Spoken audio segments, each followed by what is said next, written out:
तो दोस्तों ये है हमारे पास आई है डिस्कवर 150 सीसी की गाड़ी और इस गाड़ी के अंदर हम डाल रहे हैं क्लच की असेंबली और साथ में क्लच की टाइपेट सेट कर रहे हैं। कभी भी अगर अपनी गाड़ी में क्लच की केबल डलवा रहे हो या क्लच से रिलेटेड काम करवा रहे हो तो याद रखना क्लच को हल्का सा लूज जरूर छोड़ना। और साथ में जब क्लच पेटे डलवा रहे हो तो जब क्लच पेटे डाल लेते हैं गाड़ी की तो क्लच ना लूज़ हो जाता है, मतलब जो लीवर होता है उसमें प्ले ज़्यादा आ जाती है जब आप गाड़ी में क्लच प्लेटें डलवाते हो। अगर ड्राइविंग गलत होती है, ड्राइविंग सही नहीं होती है तो आपका क्लच टाइट होगा। अगर ड्राइविंग सही होगी और बहुत बढ़िया होगी तो क्लच आपका लूज़ होगा जब आप क्लच पेटे गाड़ी में डलवाओगे। क्योंकि हमारी गाड़ी में जब क्लच पेटे डलती हैं तो क्लच पेटे डलने के बाद जब वो पूरी तरीके से उसके पार्टिकल्स निकलते हैं और वो रम होकर सेट होती है तो हमारी गाड़ी का क्लच वो लूज़ हो जाता है एडजस्टमेंट होने के साथ साथ, ठीक है ना। तो हमें क्लच को टाइट कराना पड़ता है यहाँ से। पर जब हम गाड़ी की ड्राइविंग गलत करते हैं, रेड लाइट पे खड़ी करके गाड़ी जिस गियर में उठी है उसी गियर में उठा देते हैं और छोटी छोटी चीज़ों पे ध्यान नहीं देते हैं तो हमारी गाड़ी का क्लच ज़्यादा टाइट हो जाता है और टाइट होने की वजह से हमारी गाड़ी में क्लच की प्रॉब्लम आने लग जाती है। जैसे पिकअप की प्रॉब्लम आ जाती है, किक स्लिप होने की प्रॉब्लम आ जाती है। तो ये छोटी छोटी प्रॉब्लम जब आती है जब आप गाड़ी में ध्यान नहीं देते हो, लापरवाही बहुत ज़्यादा करते हो। अगर मैं बात करूँ इसके टैपेट की तो ये टैपेट जो है इसके सेट हो रहे हैं। टैपेट की सेटिंग हम करते हैं तो वैसे 5-5 टैपेट सेट करते हैं और डिपेंड करता है आपकी गाड़ी का वेदर कौन सा है, कौन से एरिया में चल रही है। जैसे लोकल एरिया में चल रहे तो हम टैपेट थोड़े से लूज रखेंगे। एग्जॉस्ट वाला टैपेट थोड़ा ज़्यादा लूज रहता है और इनलेट वाला जो टैपेट है वो थोड़ा सा कम लूज रहता है। बट अगर गाड़ी सर्दी वाले टाइम में चलती है तो भी हम उसके अकॉर्डिंग ही एक लोकल एरिया और एक सर्दी वाला एरिया इन दोनों में ही टैपेट सिमिलरली तरीके से सेट होते हैं जैसे लूज रखने जाते हैं। बट अगर एक हाईवे वाला एरिया है तो आपके टैपेट हल्का सा मतलब होता है ना कंपनी के अकॉर्डिंग सेट कर सकते हो। पर काफ़ी सारे ऐसी गाड़ियाँ हैं मेरे पास आई हैं जिनकी गाड़ियों में मैंने टैपेट कंपनी के हिसाब से सेट करें हैं पर उसके बाद भी गाड़ी में आवाज़ आने लग जाती है क्योंकि कंपनी बहुत ही ज़्यादा लूज रखती है। तो मैं अपने हिसाब से ये सब चीज़ों की सेटिंग करता हूँ। कभी भी टैपेट सेट कर रहे हो आप तो याद रखना एक छोटी सी चीज़, आपको हमेशा टैपेट सेट करना है प्लग को खोलकर। अगर आप स्पार्क प्लग खोल के टैपेट सेट नहीं कर रहे हो तो आपकी गाड़ी की प्रॉपर टाइमिंग नहीं मिलेगी। हम प्लग लगाते हैं गाड़ी में और टाइमिंग सेट करते हैं तो गाड़ी के अंदर क्या होता है, वैक्यूम बनता है और वैक्यूम बनने से हमारी गाड़ी के टैबिन पूरी टाइमिंग सेट नहीं हो पाती और हमारी गाड़ी के उस दौरान टैपेट तो सेट हो जाते हैं पर हमें ऐसा लगता है टैपेट हमने सही सेट कर दिया बट टैपेट गलत सेट होते हैं। तो इसीलिए या तो आप अपनी गाड़ी का इंजन का जो प्रेशर है वो रिलीज करो और टाइमिंग प्रॉपर मिलाओ या फिर आप अपनी गाड़ी का प्लग खोल के प्रॉपर टाइमिंग मिलाओ क्योंकि प्लग खोलने से ही प्रॉपर टाइमिंग मिलती है। विदाउट प्लग खोले टाइमिंग नहीं मिलाई जाती है। कोई भी कंपनी वाला इंजीनियर बड़े से बड़ा वो आपको गाइडेंस में ये चीज़ नहीं बोलेगा, ठीक है। एक और आपको मैं टिप्स देना चाहूँगा जो बहुत ज़्यादा जरूरी चीज़ है। कभी भी आप गाड़ी की सर्विस कर रहे हो और सर्विस के दौरान आपको लगता है कि वो गाड़ी काफ़ी ज़्यादा पुरानी हो गई है और काफ़ी ज़्यादा पुरानी के साथ साथ वो काफ़ी टाइम बाद आई है आपके सर्विस पे ले, तो उसका प्लग मतलब उसका जो है ना जब आप सर्विस का काम कर रहे हो तो एक बहुत इंपॉर्टेंट ये चीज़ आपको जरूर करनी चाहिए। गाड़ी की टंकी उतारी और टंकी उतारने के बाद जो HT कॉइल होती है, HT कॉइल या HT कॉइल होती है, HT कॉइल दोनों होती हैं। इसको बोलते हैं HT कॉइल। इसका फुल फॉर्म होता है हाई टेंशन कॉइल। जो CDI में करंट होता है उस करंट को यहाँ से सप्लाई मिलती है और यहाँ के बाद हमारी गाड़ी में यहाँ सप्लाई मिलती है। होता क्या है, जब हमारी गाड़ी काफ़ी ज़्यादा चल जाती है तो हम वॉश कराते हैं, आपको बताऊंगा वॉश। तो वॉश के दौरान ऊपर से तो हम कपड़ा मार लेते हैं पर वॉश के दौरान हमारा यहाँ कपड़ा नहीं लग पाता है जिसकी वजह से हमारी जो क्लिप होती है ये वाली ये लूज हो जाती है। इसकी ये भी लूज पड़ी है, देख लो ये लूज पड़ी है। और जब ये क्लिप लूज रहेगी ना आपकी गाड़ी में क्या होगा, आपकी गाड़ी नॉकिंग करेगी, स्टार्टिंग प्रॉब्लम करेगी और हो सकता है आपकी गाड़ी बरसात में या बारिश धुलने के बाद आपकी गाड़ी आवाज़ करे kit kit kit kit kit, एक तो ना चरचराहट की आवाज़ आए। अगर ऐसे मैकेनिक इस वीडियो को देख रहे हैं और आपको पता है कि हाँ ऐसा आपके साथ हुआ है तो एक बार कमेंट कर वीडियो बताना। इससे हमारे जो भी राइडर होता है उनको प्रोत्साहन मिलता है और उस चीज़ के बारे में समझ में आता है। दूसरी चीज़, अगर आप अपनी गाड़ी में कोई भी रिले लगा रहे हो, हॉर्न लगा रहे हो या कुछ भी ऐसी चीज़ लगा रहे हो जो चाइनीज़ से रिलेटेड है तो आपको रिले जरूर लगाना होता है। वो रिले जैसे हॉर्न लगा रहे हैं हम डबल तो हमारे को रिले की जरूरत पड़ती है। रिले क्या करता है, हॉर्न को प्रॉपर करंट देता है और बैटरी पर असर इतना ज़्यादा नहीं पड़ता है।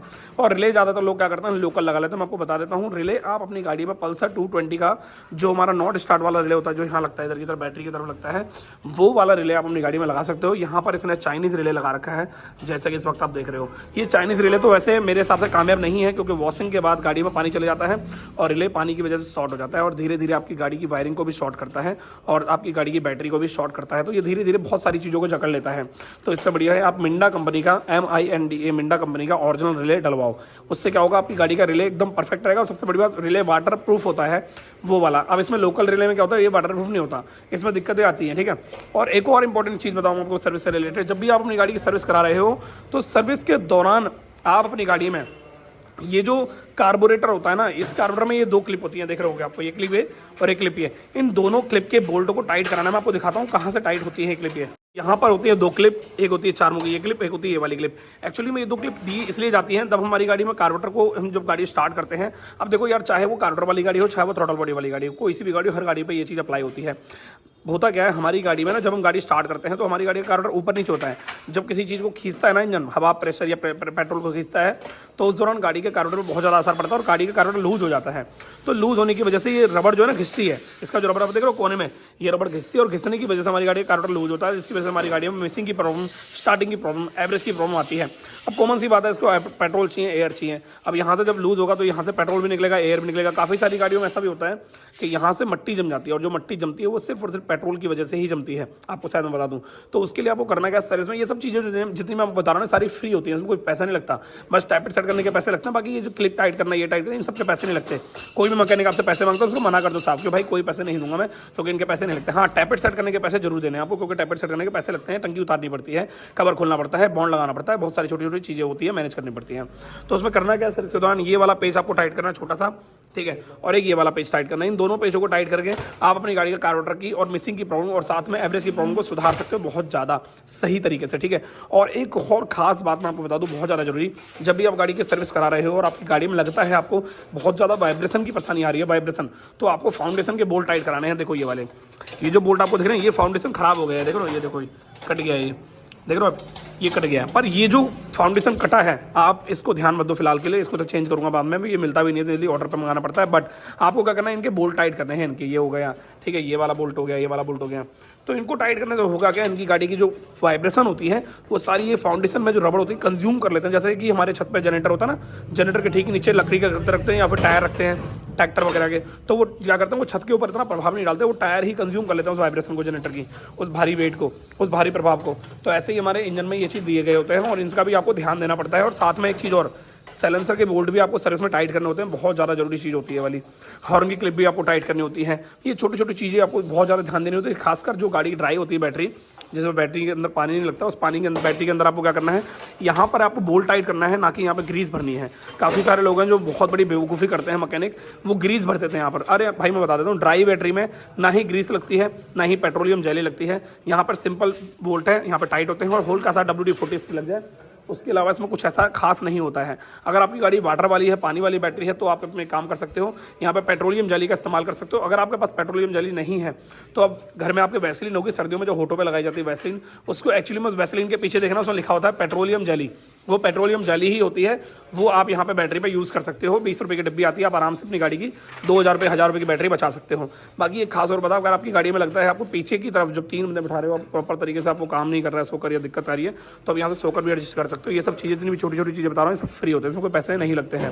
तो एक चीज़ और बताना चाहूँगा जो बहुत ज़्यादा जरूरी है, वो है हमारी गाड़ी का डिस्क ब्रेक। तो हमारी गाड़ी में होता क्या है, जब हम गाड़ी को रोड पर चलाते हैं और गाड़ी 10,000 15,000 20,000 किलोमीटर चल जाती है, तो वो जो सर्विस में मैकेनिक जो सर्विस कर रहा होता है ना, वो मैकेनिक कभी भी ध्यान नहीं देता है। ज़्यादातर मैकेनिक बता रहा हूँ, ज़्यादातर मैकेनिक ध्यान नहीं देते हैं डिस्क ब्रेक के ऑयल पर। बट मैं आपको बता दूँ, कोई भी गाड़ी की कंपनी सर्विस सेंटर में जो होते हैं, इंजीनियर जो होते हैं बड़े बड़े, जिन्होंने गाइडलाइन बनाई हुई है सर्विस की, वो हमेशा ये कहते हैं कि जब भी सर्विस कराओ, आपकी गाड़ी का डिस्क ब्रेक का जो ऑयल है वो जरूर चेक कराओ और 10,000 किलोमीटर पे डिस्क ब्रेक ऑयल को चेंज कर दो। अब चेंज कैसे होता है मैं आपको बता देता हूँ। ये जो डिस्क ब्रेक ऑयल होता है, इसके अंदर होता है डिब्बी के अंदर छोटा सा डिस्क ब्रेक ऑयल होता है, इसके अंदर आप इसको डिब्बी को खोलना है और इंजेक्शन की मदद से सारा ऑयल निकाल देना है और उसके बाद आपको अपनी गाड़ी में नया ऑयल डाल देना है। नया ऑयल आप .3 डाल सकते हो, KBS कंपनी का आता है, और एक कैस्ट्रोल का भी आता है, मैं आपको दिखा देता हूँ। ये होता है हमारा नया ऑयल, ये देखो, ये .3 होता है, ये देखो बॉस का कंपनी का .3, बॉस कंपनी का .3 जो ऑयल है बहुत अच्छा है। MRP देख लो इसकी डिब्बे की, ये बहुत सस्ता है। MRP पता नहीं दिखाई नहीं दे रही मुझे, हाँ MRP ये छोटी सी MRP है, दिख रही है 88 रुपये MRP पूरी बोतल की, और ये कम से कम 2 साल चलेगी आपके आराम से, अगर आप परचेस करते हो, अपने घर में रखते हो तो। बाकी इस 2 बोल्ट को खोल के यहाँ पर इंजेक्शन की मदद से सारा ऑयल निकाला और इसमें ये वाला ऑयल डाल दिया। अब आपके मन में आ रहा होगा, यार ये जो ऑयल है, ये जो पाइप में रह गया ऑयल, इस पाइप का क्या करें? तो बता दूँ तो, जब आप अपनी गाड़ी में ऑयल निकाल के डालोगे ना, तो उसके ठीक 2 या 4 दिन बाद, जब आपको लग रहा है कि हाँ 3-4 दिन हो गए हैं, गाड़ी 200-300 किलोमीटर चल चुकी है, तो उस दौरान ये वाला जो बोल्ट है, ये वाला जो बोल्ट है, इसको खोलकर आपको एयर निकालनी है मैकेनिक के थ्रू। आपको खुद नहीं करना है काम, अगर आप खुद करते हो तो नुकसान हो जाएगा, अपनी गाड़ी में ब्रेक कम हो जाएगी। मैकेनिक से करवाना है। मैकेनिक क्या करता है, इसके अंदर एक ट्रिक अप्लाई करता है जो बहुत ज़्यादा जरूरी होती है। उसके अलावा अगर आपकी गाड़ी ABS है तो आपको खुद से ऑयल यूज़ नहीं, मतलब चेंज नहीं करना है। नॉर्मल ब्रेक है तो ही आपको ऑयल चेंज करना है, ये आपको बहुत ज़्यादा ध्यान रखना है इस चीज़ को। बाकी उसके अलावा काफ़ी सारे लोगों के मन में होता है कि कौन सा जो आगे हैंडल आवाज़ करता है उसका क्या करें, तो बता देता हूँ। ये वाला बोल्ट लूज़ करके और ये लूज़ करोगे आप, तो ये बीच नीचे वाला जो बोल्ट है, ये कौन का बोल्ट होता है और ये है हमारा अपटी का बोल्ट। देखो ध्यान से समझो, ये हमारी अपटी है, ठीक है, ये लोवटी है।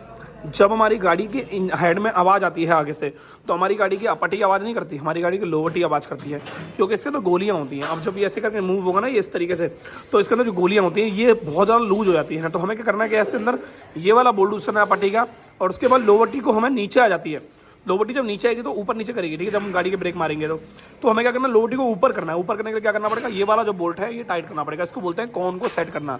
इसके अंदर कॉन होती है, इसको सेट बोलते हैं, इसको बोलते हैं कॉन सेट। ओके, तो इस तरीके से आप समझ गए होंगे। और अगर आपने कभी कॉन सेट डाला है तो ये वाला बोल्ट लूज करके, ये वाला बोल्ट लूज करके फिर आपको कॉन टाइट करना है, ना कि ये वाला बोल्ट टाइट करके ये लूज करना है, ठीक है।